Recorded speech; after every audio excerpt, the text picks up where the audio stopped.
अस्सलाम वालेकुम नाज़रीन, फ्री है रिव्यूज़ में खुश आमदीद। ड्रामा सीरियल मोहब्बत रेज़ा रेज़ा में आखिरकार ईसा की मां सबाहत के घर चली ही गई। ना चाहते हुए भी मजबूरी में सबाहत के वालिदैन से सबाहत का हाथ मांगने चली जाती हैं और साथ में मिठाई के टोकरे भी ले गई और ये भी कह दिया कि अगर आप लोगों को कोई इतराज़ ना हो तो आप मुझे निकाह की तारीख भी दे दीजिए।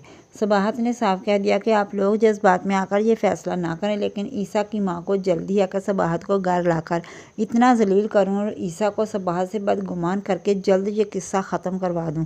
सबाहत के घर वालों की इजाज़त से वो रिश्ता पक्का करके घर चली जाती हैं, लेकिन सबाहत को कुछ ठीक नहीं लगता। फिर ईसा को भी उन्होंने कुछ नहीं बताया क्योंकि वो सरप्राइज़ देना चाहती हैं। सबाहत को भी लगता है कि हमें इतनी जल्दी नहीं करनी चाहिए। उधर दूसरी जानिब निगो तो किसी न किसी पर डोरे डालती रहती है।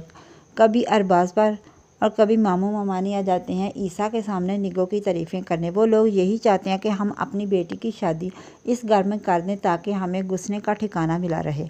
उधर ईसा को जब पता चला कि अम्मी ने मेरी शादी तय कर दी तो वो परेशान हो जाता है, क्योंकि उसे ये नहीं पता कि उसकी शादी किससे हो रही है, उसकी होने वाली दुल्हन है कौन।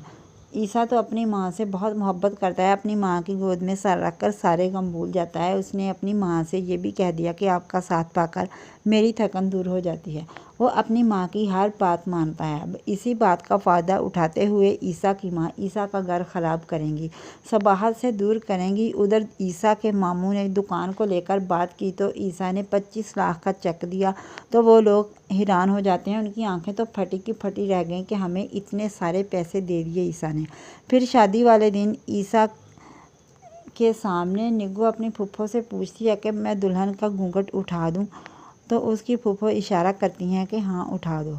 जब ईसा के सामने घूंघट उठाया जाएगा तो ईसा की खुशी का कोई ठिकाना ही ना रहेगा।